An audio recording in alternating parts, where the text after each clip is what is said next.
Le second livre des Chroniques, chapitre 23. La 7e année, Jéhojada s'anima de courage et traita alliance avec les chefs de centaines. Azaria, fils de Jérokam, Ismaël, fils de Yochanan, Azaria, fils d'Obed, Maaséja, fils d'Adaja, et Éliscaphat, fils de Zikri. Ils parcoururent Juda et ils rassemblèrent les Lévites de toutes les villes de Juda et les chefs de famille d'Israël. Et ils vinrent à Jérusalem. Toute l'assemblée traita alliance avec le roi dans la maison de Dieu.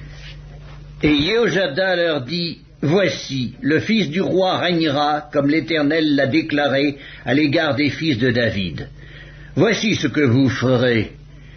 Le tiers qui parmi vous entre en service le jour du sabbat, sacrificateurs et lévites, fera la garde des seuils. Un autre tiers se tiendra dans la maison du roi et un tiers à la porte de Jesod.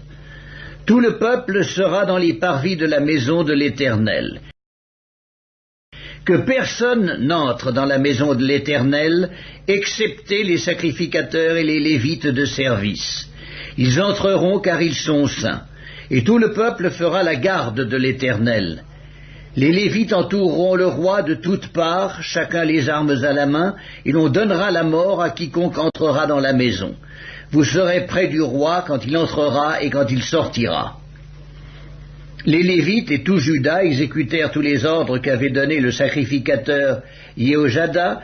Ils prirent chacun leurs gens, ceux qui entraient en service et ceux qui sortaient de service le jour du sabbat, car le sacrificateur Jéhojada n'avait exempté aucune des divisions.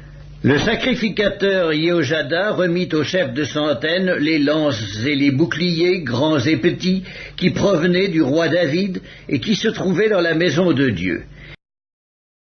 Il fit entourer le roi en plaçant tout le peuple, chacun les armes à la main, depuis le côté droit jusqu'au côté gauche de la maison, près de l'autel et près de la maison. On fit avancer le fils du roi, on mit sur lui le diadème et le témoignage, et on l'établit roi. Et Jéhojada et ses fils l'oignirent, et ils dirent « Vive le roi !» Athalie entendit le bruit du peuple accourant et célébrant le roi, et elle vint vers le peuple à la maison de l'Éternel.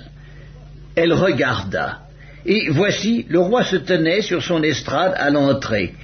Les chefs et les trompettes étaient près du roi. Tout le peuple du pays était dans la joie, et l'on sonnait des trompettes, et les chantres, avec les instruments de musique, dirigeaient les chants de louange. Athalie déchira ses vêtements et dit « Conspiration, conspiration !» Alors le sacrificateur Jéhojada, faisant approcher les chefs de centaines qui étaient à la tête de l'armée, leur dit « Faites-la sortir en dehors des rangs, et que l'on tue par l'épée quiconque la suivra. » Car le sacrificateur avait dit « Ne la mettez pas à mort dans la maison de l'Éternel. » On lui fit place, et elle se rendit à la maison du roi par l'entrée de la porte des chevaux. C'est là qu'ils lui donnèrent la mort.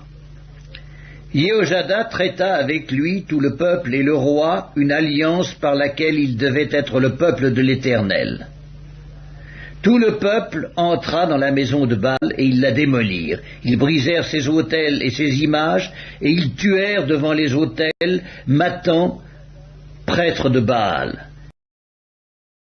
Jéhojada remit les fonctions de la maison de l'Éternel entre les mains des sacrificateurs, des Lévites, que David avait distribués dans la maison de l'Éternel, pour qu'ils offrissent des holocaustes à l'Éternel, comme il est écrit dans la loi de Moïse, au milieu des réjouissances et des chants, d'après les ordonnances de David. Il plaça les portiers aux portes de la maison de l'Éternel, afin qu'il n'entrât aucune personne souillée de quelque manière que ce fût. Il prit les chefs de centaines, les hommes considérés, ceux qui avaient autorité parmi le peuple, et tout le peuple du pays, et il fit descendre le roi de la maison de l'Éternel. Ils entrèrent dans la maison du roi par la porte supérieure, et ils firent asseoir le roi sur le trône royal. Tout le peuple du pays se réjouissait, et la ville était tranquille. On avait fait mourir Athalie par l'épée.